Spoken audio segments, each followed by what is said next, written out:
everyone, it is Sab, and today I'm going to be documenting half of my year in books.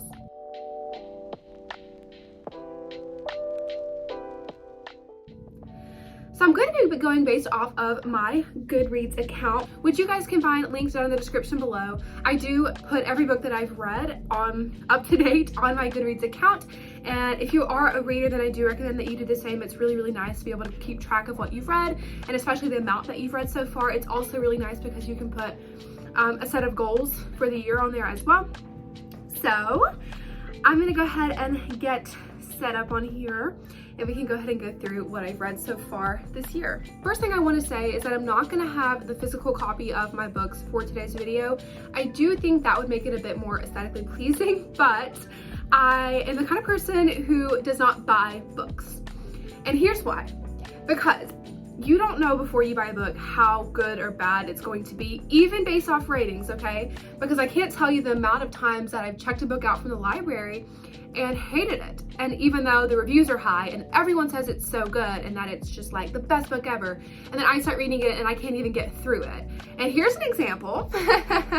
Not a fan, was not good. I am confused if this was the same book that you guys were reading because I don't see it, to be honest. But anyways, I just wanted to say that I highly recommend checking out books from the library instead of buying books.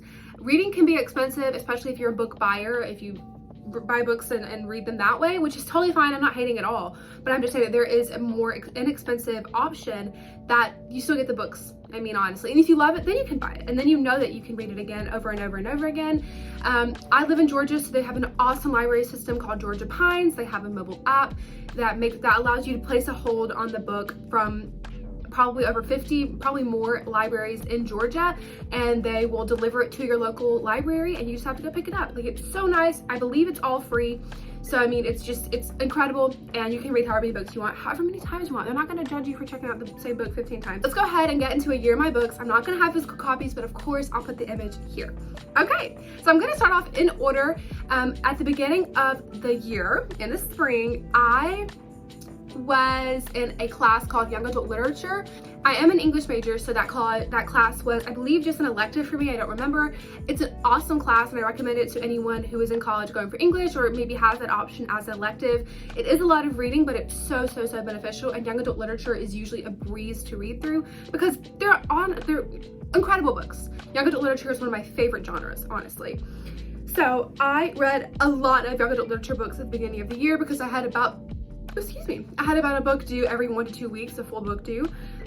So that was really taking up a lot of my time with my 4 other English classes at the time. I took 5. The first book that I read this year was Shadow and Bone by Leigh Bardugo. I don't know if I'm saying that right.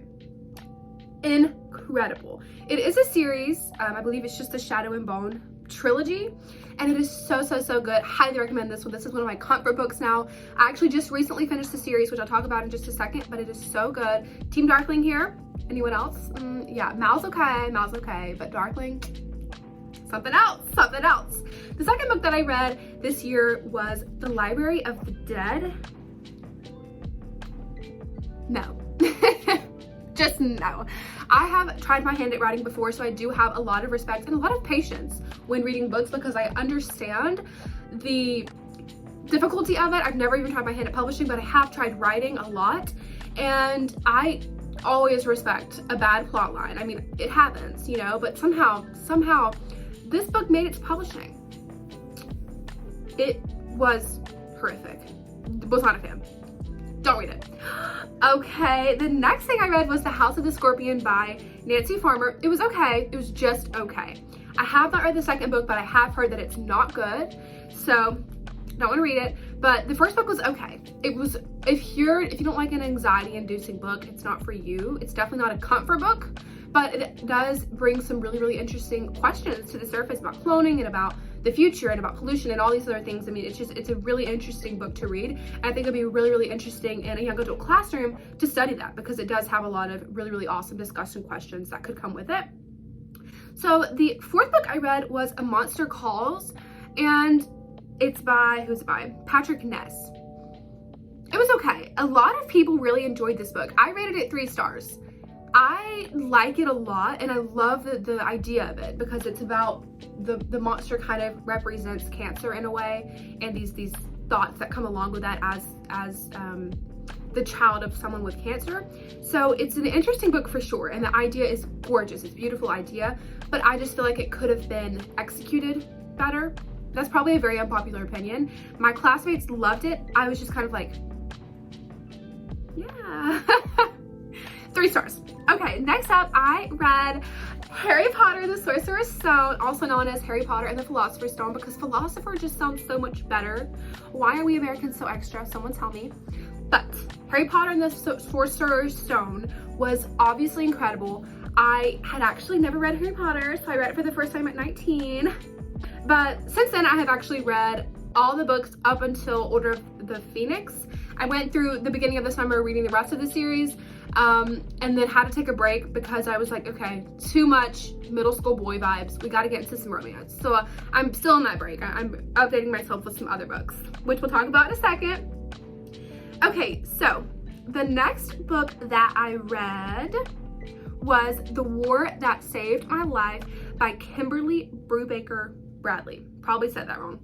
But it is so good. I have not read the second book. There is a second book for this one. I rated this one 5 stars. This one is one of my comfort books. It is so good. It is young adult, and sometimes the language does seem very, very minimal, but it only serves to make the book that much better because you're seeing it through the viewpoint of someone with very minimal language, and you get to see her growth throughout the book. It's just, I get chills. It's so well written, and younger me would have died for this book. There's horses, any horse girls out there. It's good. Next book is Every Day by David Levithan. And I can't hate too much on this book because it got me an A on my project because it was so bad. I hate this book. I gave it 2 stars, and I'm kind of thinking, why did I even give it 2 stars? It was a waste of my time. I finished it, and for some reason I feel like I didn't finish it, but I know I finished it because it ended so awful. So awful. I hated it. It was so bad. It was so bad. No. In my review right here, I say, the climax took place 3 pages before the end of the book. Yeah, don't read that one. If you want to start it and see how much you hate it, go ahead and let's just all rant about how bad the book is. It's so bad. And it's insensitive, and it's a lot of other things. So the next book I read was The Absolutely True Diary of a Part-Time Indian by Sherman Alexie. This book, though it was dreadfully awful, I did feel inspired by this book to write some interesting short stories that did get published. So I'm not like super mad at this book. I have to say thank you. But I said in my review, the writing style was ... interesting, but not enjoyable. It was just very insensitive. Next, on a much higher and brighter note, was The Hunger Games by Suzanne Collins. I had watched the movie, but I had never read the book. But luckily, it had been a couple of years since I had watched the movie. So when I read the book, it was like the first time I had read it. And it was so good. I'm super excited to finish the series, hopefully in the next semester upcoming, because it's just so good. I probably will reread it too, because I read this in like no time. I finished this book really, really quickly. Okay, so that was the end of my young adult literature class. So those were all of the books that I read in my young adult literature class. They were incredible. We closed the year out with Hunger Games. We were also supposed to read, I probably shouldn't just announce this on the internet, but we were also supposed to read Uglies. This book, I don't even know. But I read the first couple of pages and I said, not for me. So I didn't finish that book, so I should have read one more, but it was really bad. So I didn't read that one. But it was required, but I didn't read it. So then the summer began, and like I said, I started off reading Harry Potter. So I read Harry Potter and the Chamber of Secrets, 5 stars, so good. J.K. Rowling inspires me every time I read to write. I mean, every time I read her work, it's just like, let's get to writing. So I don't finish the books usually for a while because I'm like, I read it and then I'm like, oh my God, that's a good idea. And then I'll write something that inspires me. So love The Escape. These Harry Potter books are absolutely a nice comfort book. I mean, books, I guess. The world is just incredible and it's just incomparable. So the next book I obviously read was The Prisoner of Azkaban. Super good. I gave this one 5 stars as well. This is probably my favorite out of the books, I think.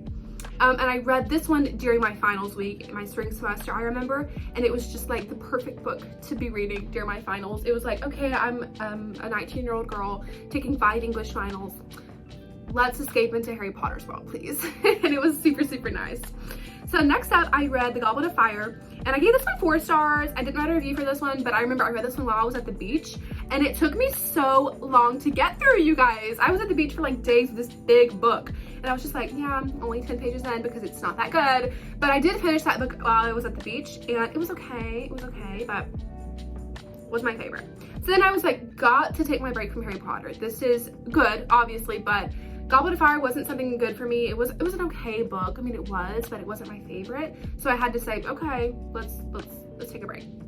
So instead, I read Lock and Key by Sarah Dessen. I love Lock and Key. I've read a lot of Sarah Dessen's books whenever I was in high school and middle school, and I loved them.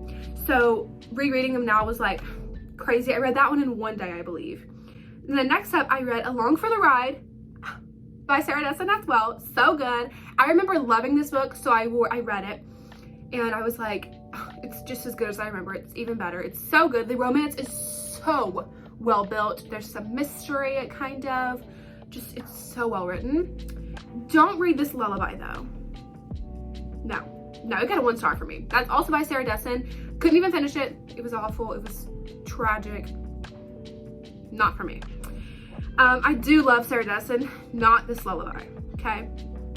Next up, I read Siege and Storm by Leigh Bardugo, okay? And this is the second book to the Shadow and Bone trilogy.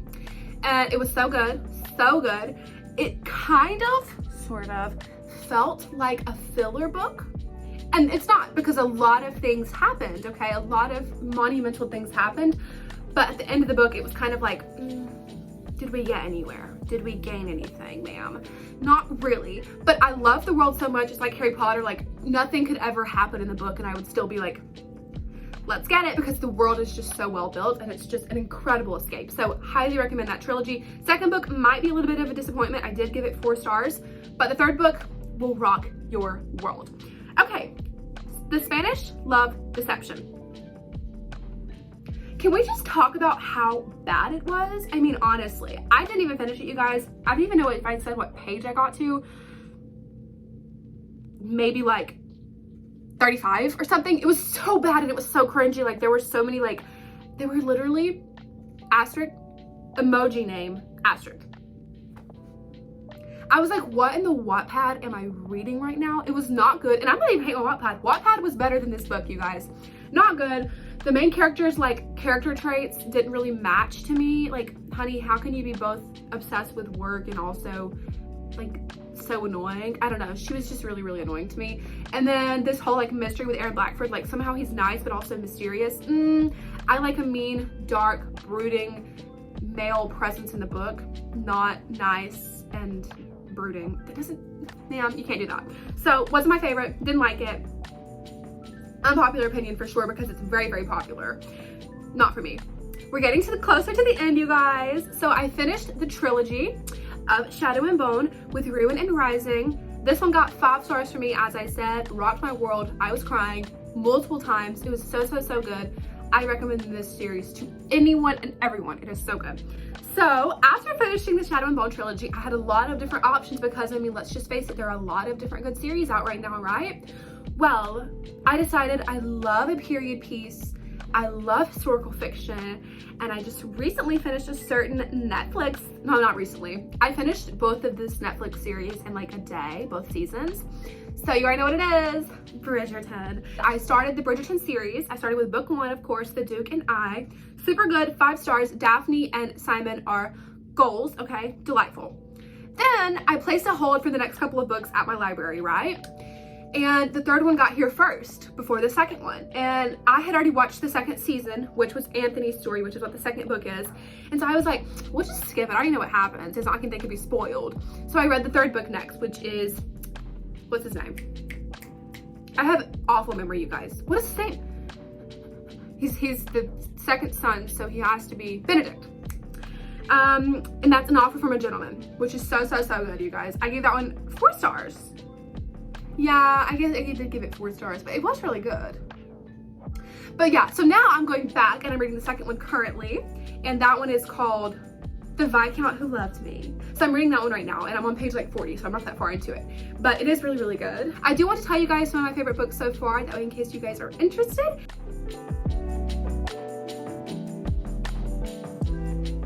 So of course my favorite book so far that I've read this year is Shadow and Bone, without a doubt. It is so good, including the trilogy, but especially Ruin and Rising with that as well, which I hope is the last one. Yeah, it is. So with Ruin and Rising, it is so good. Second one, you can skip. And then my second favorite book so far this year was absolutely The Hunger Games. So good. I feel like we all already knew this except me because I hadn't read it, so I'm behind on that one. I apologize. Third would be The War That Saved My Life. It is remarkable. And then lastly would be Along for the Ride, because it is an awesome book as well. It is so good. That's a romance if you're just here for a nice peaceful beach read, because it's at the beach. So good. This one also inspired me to write a bit as well, so if you're a writer like myself, this one might inspire you. Has some very interesting ideas that I think would be really good for even like a book club discussion, because it has some cool feminist ideas, so you could kind of play around with that, and some gender roles and that kind of stuff. Very interesting, very fun, awesome. So that is half a year in books with Sav. I hope you guys enjoyed this video. Don't forget to follow along on my Goodreads with me, which will be linked below. You guys can see what I'm reading, what I'm reviewing them, and if I recommend them to you guys. If you guys want to see more of these, please let me know in the comment or DM me over on my Instagram, which will also be linked below with all of my other social links as well, of course. Thank you guys so much for watching today's video, and I'll see you in the next one. Bye.